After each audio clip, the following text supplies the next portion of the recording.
கர்த்தருக்குள் பிரியமானவர்களே, கர்த்தருக்கு ஸ்தோத்திரம். இந்த நாளில் கூட தேவனுடைய வார்த்தை சங்கீத புஸ்தகம் 24ஆம் சங்கீதம் முதல் வசனத்தை வாசிக்கிறேன். பூமியும் அதன் நிறைவும் உலகமும் அதில் உள்ள குடிகளும் கர்த்தருடையது. ஆண்டவர் சொல்லுகிறார், பூமியும் அதன் நிறைவும் உலகமும் அதில் உள்ள குடிகளும் கர்த்தருடையதுங்களா. இன்றைக்கு ஆவியானவர் உங்களை பார்த்து பேசுகிறார். பூமியில வசிக்கிற பிள்ளைங்க, உலகத்துல இருக்கிற பிள்ளைங்க, ஆண்டவர் சொல்றார் பூமியும் அதில் உள்ள நிறைவுகள். ஆண்டவர் எல்லாவற்றையும் நிறைவாய் பார்க்கிறார். நிறைவாய் செய்து முடித்த கர்த்தர். நம் வாழ்க்கையில பூமியில உள்ள எல்லா காரியத்திலும் நிறைவாய் செய்து முடித்த கர்த்தர் நம் வாழ்க்கையிலையும் கர்த்தர் நிறைவாய் செய்து முடிப்பார். அதுல சொல்றாரு, பூமியும் அதன் நிறைவும் உலகம் அதில் உள்ள குடிகளும் கர்த்தருடையது.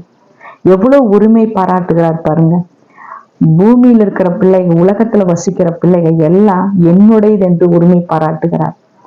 ஆண்டவர் எவ்வளவு அருமையாய் தேவன் பேசுகிறார். ஏனென்றால் ரோமர் எழுதின நிருபத்துல 11ஆம் அதிகாரம் 36ஆம் வசனம், சகலமும் அவராலும் அவர் மூலமாயும் அவருக்காகவும் இருக்கிறது, அவருக்கே என்றென்றைக்கு மகிமை உண்டாவதாக.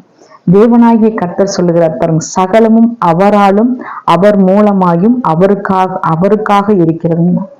எல்லாத்தையும் உண்டாக்கின கர்த்தர், எல்லாத்தையும் படைத்த ஆண்டவர் சொல்றாரு, எல்லாம் கர்த்தருடையதுங்களாம், அவருடையதாம், அவருக்காக இருக்குங்களாம். அப்ப இன்றைக்கு நாம் ஆண்டவர் நம்மளை முன்குறித்த காரியம், அவருக்காக நம்மளை உருவாக்கி இருக்கிறார். அவருக்காக அவரை மகிமைப்படுத்தும்படி, ஆராதனை செய்யும்படி, தேவனை துதிக்கும்படி, தேவனோடு பேசும்படி, தேவனுக்கு எல்லா காரியத்திலையும் நம் உண்மையுத்தமா இருக்கும்படி கர்த்தர் சொல்லுகிறார். அவருக்காக உண்டாக்கி இருக்கிறாங்களா. ஏன்னா நம்ம ஒரு மாம்சத்துல ஒரு சின்ன வீடு வாங்குவோம், ஒரு சின்ன பொருள் வாங்குவோம், அதை நம்ம ரொம்ப உரிமை பாராட்டி பத்திரமாய் வைத்துக் கொள்ளுவோம். நம்ம எந்த பொருள் நம்ம கூடாரம் வாங்கினாலும் சரி, ஒரு வீடு வாங்கினாலும் சரி, ஒரு இடம் வாங்கினாலும் சரி, நம்ம வீட்டுக்கு தேவையான பொருள் வாங்கினாலும் சரி, அது என்ன செய்வாங்க, அது என்னுடையது என்று நாம் யாருக்கும் கொடுக்காதபடி பத்திரமாய் வைத்துக் கொள்ளுவோம். ஏன்னா அந்த பொருள் என்னுடையது. ஏன்னா அந்த பத்திரம் எங்கிட்ட இருக்குது, அந்த பொருளுடைய காரியம் என்னுடையது. அப்போ நம்ம ஒரு பொருள் கொடுத்தாலே அதுக்கு கேரண்டியான கார்டுகளையும் கொடுத்துருவாங்க, இது இத்தனை வருஷத்துக்கு இந்த பொருள் உபயோகமாகும்.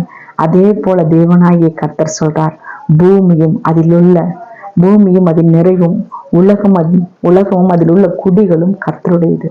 இன்றைக்கு நம்மை உருவாக்கின கர்த்தர் சொல்லுகிறார், நீ என்னுடையவன், உனக்கு தேவையான காரியத்தை நான் உனக்கு செய்து முடிப்பேன் என்கிறார். நீ ஒன்றுக்கும் கலங்காத, கவலைப்படாத, நான் நிறைவை கட்டளிடுவேன் என்று சேனைகளின் கர்த்தர் சொல்லுகிறார். கர்த்தர் நாள் உங்களோடு பேசுனதுக்காக கர்த்தருக்கு நன்றி.